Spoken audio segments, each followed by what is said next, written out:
Hello friends, welcome back to our channel. ഇന്ന് നമുക്ക് പ്രധാനപ്പെട്ട ഒരു ദിവസമാണ്. ഒരു കാർ വാങ്ങണം എന്ന ആഗ്രഹം ഇല്ലാത്തവർ വളരെ കുറവായിരിക്കും. പക്ഷെ പലരുടെയും മനസ്സിൽ ഒരു ചിന്തയുണ്ടാകും, നമ്മുടെ ശമ്പളം എത്രയല്ലേ ഉള്ളൂ, ഒരു കാർ വാങ്ങാൻ എങ്ങനെ സാധിക്കും? വീടിൻ്റെ ചിലവ്, കുട്ടികളുടെ ഫീസ്, ലോൺ ഇതൊക്കെ കഴിഞ്ഞിട്ട് നമുക്കൊരു കാർ വാങ്ങാൻ പറ്റുമോ? കാർ വാങ്ങിയാൽ EMI അടയ്ക്കാൻ പറ്റുമോ? ഇങ്ങനെയുള്ള 100,000 ചോദ്യങ്ങൾ ഞങ്ങൾക്കുള്ളിലും ഉണ്ടായിരുന്നു. ഞങ്ങൾ എന്തൊക്കെ കാര്യങ്ങൾ ശ്രദ്ധിച്ചു എന്ന് ഈ വീഡിയോയിൽ നമുക്ക് നോക്കാം. വലിയ ശമ്പളം ഉള്ളവർക്ക് മാത്രം കഴിയുന്ന കാര്യമല്ല. ശരിയായ പ്ലാനിംഗ് ഉണ്ടെങ്കിൽ സാധാരണക്കാർക്കും കാർ സ്വന്തമാക്കാം. കാർ വാങ്ങുന്നതിന് മുമ്പേ എന്തൊക്കെ ശ്രദ്ധിക്കണമെന്ന് നമുക്ക് നോക്കിയാലോ? ആദ്യമേ തന്നെ കാർ വാങ്ങാനുള്ള കാരണം മനസ്സിലാക്കുക എന്നതാണ്. ആദ്യമായി നമ്മൾ സ്വയം ചോദിക്കണം, എനിക്ക് കാർ ശരിക്കും ആവശ്യമുണ്ടോ? കാർ വാങ്ങുന്നത് വെറും സ്റ്റാറ്റസിന് വേണ്ടിയാണെങ്കിൽ ഒന്നുകൂടെ ആലോചിക്കണം. പക്ഷേ കുട്ടികളുണ്ട്, ഫാമിലി യാത്രകൾ കൂടുതലാണ്, ജോലിക്ക് പോകണം, പബ്ലിക് ട്രാൻസ്പോർട്ട് സൗകര്യം കുറവാണ്, പേരൻസിനെയും കൊണ്ട് ഹോസ്പിറ്റലിൽ പോകണം, ഇങ്ങനെയുള്ള ആവശ്യങ്ങൾ ഉണ്ടെങ്കിൽ കാർ ഒരു നെസസിറ്റിയാണ്. അതുകൊണ്ട് ആദ്യം നിങ്ങളുടെ നീഡ്സ് നോക്കുക, അതിനുശേഷം നിങ്ങളുടെ ബഡ്ജറ്റ് ശ്രദ്ധിക്കണം.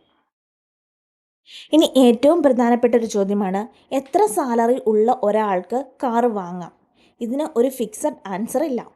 20,000 സാലറി ഉള്ള ഒരാൾക്കും കാർ വാങ്ങാം, 50,000 സാലറി ഉള്ള ഒരാൾക്കും കാർ വാങ്ങാം. പക്ഷേ കാർ വാങ്ങിയ ശേഷം നിങ്ങളുടെ ജീവിത ചെലവുകൾ കംഫർട്ടബിൾ ആയിരിക്കണം.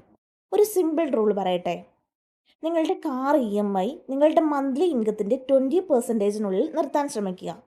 ഇതൊരു സ്ട്രിക്റ്റ് ബാങ്കിങ് റൂളൊന്നുമല്ല, ഒരു ബഡ്ജറ്റ് ഗൈഡ് ലൈൻ മാത്രമാണ്. മറക്കരുത്, EMI മാത്രമല്ല കാറിൻ്റെ ചിലവുകൾ വരുന്നത്. അതിൻ്റെ ഫ്യൂവലുണ്ട്, ഇൻഷുറൻസ് ഉണ്ട്, സർവീസ് ഉണ്ട്, ബാറ്ററി ഉണ്ട്, മെയിൻ്റനൻസ് ഉണ്ട്, അങ്ങനത്തെയുള്ള ചിലവുകളൊക്കെ ഉണ്ട്. അതുകൊണ്ട് EMI മാത്രം നോക്കി നമ്മളൊരിക്കലും ഒരു കാർ വാങ്ങരുത്. നമ്മളിവിടെ കാർ വാങ്ങുമ്പോഴുള്ള പോസിറ്റീവ് ആൻഡ് നെഗറ്റീവ് സൈഡാണ് നോക്കുന്നത്. മൂന്നാമതായിട്ട്, കാർ വാങ്ങുമ്പോൾ നമ്മൾ EMI മാത്രം നോക്കരുത്. പലരും പറയുന്ന അല്ലെങ്കിൽ പലരും ചെയ്യുന്ന ഒരു വലിയ മിസ്റ്റേക്കാണ്, ഈ കാറിന് 8,000 രൂപ EMI ഉള്ളൂ, അതുകൊണ്ട് നമുക്ക് വാങ്ങാം. പക്ഷേ യഥാർത്ഥത്തിൽ മന്ത്ലി കാർ എക്സ്പെൻസ് എത്രയാണ്? ഉദാഹരണത്തിന് EMI 8,000 ആയിക്കോട്ടെ, അതിൻ്റെ ഫ്യൂവൽ വരുന്നുണ്ട്. ഫ്യൂവൽ ഒരു 2,000 4,000 രൂപയാകാം.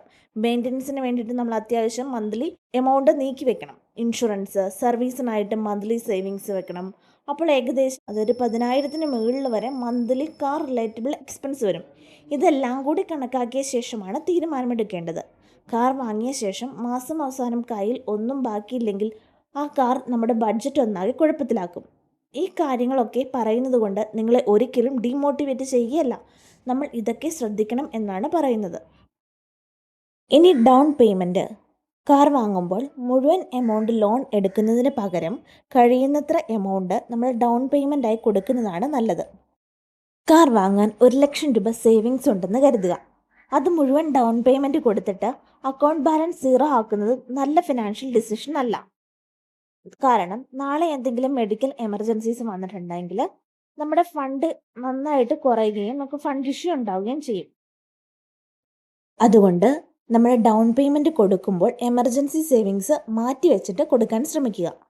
അടുത്തൊരു ക്വസ്റ്റ്യൻ ആണ്, നമുക്ക് ന്യൂ കാർ വേണോ യൂസ്ഡ് കാർ വേണോ എന്നുള്ളത്.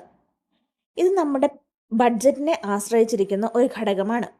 ബഡ്ജറ്റ് തീരെ കുറവാണ് എങ്കിൽ നമ്മൾ നല്ല കണ്ടീഷനായിട്ടുള്ള യൂസ്ഡ് കാർ പരിഗണിക്കുക. യൂസ്ഡ് കാർ എടുക്കുമ്പോൾ ശ്രദ്ധിക്കേണ്ടത് service history, accident, RC book, insurance, loan, ഇതൊക്കെ നമ്മൾ നോക്കിയിട്ട് വേണം ഒരു യൂസ്ഡ് കാർ എടുക്കാനായിട്ട്. അതുപോലെ തന്നെ നമ്മൾ ട്രസ്റ്റഡ് മെക്കാനിക്കിനെ കൊണ്ട് ആ വണ്ടി ഒന്ന് ചെക്ക് ചെയ്യിക്കുകയും ചെയ്യണം. ഇതൊക്കെ മാത്രം നോക്കി യൂസ്ഡ് കാർ വാങ്ങുക. നിങ്ങൾ അത്യാവശ്യം ബഡ്ജറ്റ് ഉണ്ട് എങ്കിൽ എപ്പോഴും പുതിയ കാർ വാങ്ങാനായിട്ട് ശ്രമിക്കുക. പുതിയ കാർ ആണെങ്കിൽ ഒരു പരിധി വരെ നിങ്ങൾക്ക് മെയിൻ്റനൻസ് ചാർജ് റെഡ്യൂസ് ചെയ്യാൻ സാധിക്കും. പുതിയ കാർ വാങ്ങുമ്പോൾ അതിൻ്റെ വാറണ്ടി, ലേറ്റസ്റ്റ് ഫീച്ചേഴ്സ് എന്നിവ നോക്കിയിട്ട് മാത്രം വാങ്ങുക. കാർ വാങ്ങുന്നതിന് മുമ്പ് താഴെ പറയുന്ന കാൽക്കുലേഷൻസ് മസ്റ്റായിട്ടും ചെയ്യുക. നിങ്ങളുടെ മന്ത്ലി ഇൻകം എഴുതുക, അതിന് താഴെ personal expense, children's expense, food, grocery, electricity bill, EMI, സേവിങ്സിനുള്ള എമൗണ്ട്, കാർ എക്സ്പെൻസ്, വേറെ എന്തെങ്കിലും എക്സ്പെൻസ് ഉണ്ടെങ്കിൽ അതെല്ലാം കുറയ്ക്കുക. ഇനി കാർ വാങ്ങിയാൽ മാസം എത്ര ബാക്കി വരും എന്ന് നോക്കുക. കാർ വാങ്ങിയ ശേഷം സേവിങ്സ് ചെയ്യാൻ കഴിയുന്നുണ്ടെങ്കിൽ മാത്രമേ കാർ വാങ്ങാവൂ. നിങ്ങൾക്ക് സേവിങ്സ് ചെയ്യാൻ പറ്റുന്നില്ലെങ്കിൽ ബഡ്ജറ്റ് ഫ്രണ്ട്ലി കാർ ചൂസ് ചെയ്യുക. അടുത്തതാണ്, കാർ വാങ്ങാൻ വേണ്ടി മാത്രം ലോൺ എടുക്കരുത്. പേഴ്സണൽ ലോൺ എടുത്ത് കാർ വാങ്ങുന്നത് സാധാരണയായി കൂടുതൽ ചിലവേറിയ ഒരു ഓപ്ഷൻ ആകും. കാർ ലോൺ എടുക്കുമ്പോൾ ഇൻട്രസ്റ്റ് റേറ്റ്, പ്രോസസ്സിംഗ് ഫീ, ടോട്ടൽ അതിൻ്റെ കാലയളവ്, ടോട്ടൽ റീപേയ്മെൻറ്റ് എന്നിവ കമ്പയർ ചെയ്യുക. മന്ത്ലി EMI കുറവാണ് എന്ന് മാത്രം നോക്കരുത്. എക്സാമ്പിളായി പറയുകയാണെങ്കിൽ സെയിം എമൗണ്ടിന് 3 വർഷത്തേക്കും 7 വർഷത്തേക്കുമുള്ള കാലയളവിന് EMI വ്യത്യസ്തമായിരിക്കും. 7 വർഷം EMI കുറവായിരിക്കും, പക്ഷേ അതിന് ഇൻട്രസ്റ്റ് റേറ്റ് നോക്കുമ്പോൾ കൂടുതലായിരിക്കും. 3 വർഷത്തെ എമൗണ്ട് നമ്മൾ താരതമ്യം ചെയ്യുമ്പോൾ മന്ത്ലി EMI കൂടുതലായിരിക്കും, പക്ഷേ ഇൻട്രസ്റ്റ് റേറ്റ് വളരെ കുറവായിരിക്കും. നിങ്ങൾ ഇൻട്രസ്റ്റ് റേറ്റ് വളരെ കുറവുള്ളത് മാത്രം ചൂസ് ചെയ്യുക. അതുകൊണ്ട് EMIയോടൊപ്പം എത്ര മൊത്തം തുക തിരിച്ചടയ്ക്കണം എന്ന് ചോദിക്കുക. അടുത്തതായിട്ട് കാർ വാങ്ങുമ്പോൾ ഒഴിവാക്കേണ്ട മിസ്റ്റേക്കുകളാണ്. മിസ്റ്റേക്ക് നമ്പർ 1, വരുമാനം മുഴുവൻ കണക്കാക്കാതെ EMI എടുക്കരുത്. മിസ്റ്റേക്ക് നമ്പർ 2, ഡൗൺ പേയ്മെൻറ്റ് കൊടുത്ത് സേവിങ്സ് മുഴുവൻ തീർക്കരുത്. മിസ്റ്റേക്ക് നമ്പർ 3, EMI എമൗണ്ട് മാത്രം നോക്കി കാറ് ചൂസ് ചെയ്യരുത്. Mistake number 4, insurance, maintenance, fuel എന്നീ ചിലവുകൾ കണക്കാക്കാതിരിക്കൽ. മിസ്റ്റേക്ക് നമ്പർ 5, മറ്റുള്ളവർ നല്ലതെന്ന് പറഞ്ഞ് നമ്മളൊരു കാറ് വാങ്ങിക്കരുത്. നമ്മുടെ ബഡ്ജറ്റിന് ഏതാണ് സ്യൂട്ടബിൾ എന്ന് നോക്കുക, അതിനുശേഷം വാങ്ങുക.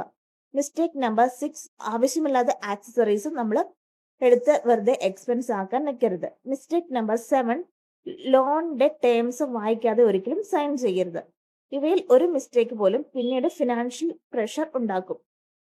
നമ്മൾ എപ്പോഴും ഒരു കാര്യം ഓർക്കുക, നമ്മൾ കാർ വാങ്ങുമ്പോൾ നമ്മുടെ ജീവിതം എളുപ്പമാക്കാനാണ് അത് വാങ്ങുന്നത്. കാർ വാങ്ങിയ ശേഷം EMI എങ്ങനെ അടയ്ക്കും, ഫ്യൂവൽ അടിക്കാൻ പണമില്ലല്ലോ, അല്ലെങ്കിൽ സർവീസ് വന്നല്ലോ എന്നൊക്കെ ചിന്തിച്ച് ടെൻഷൻ ആകരുത്.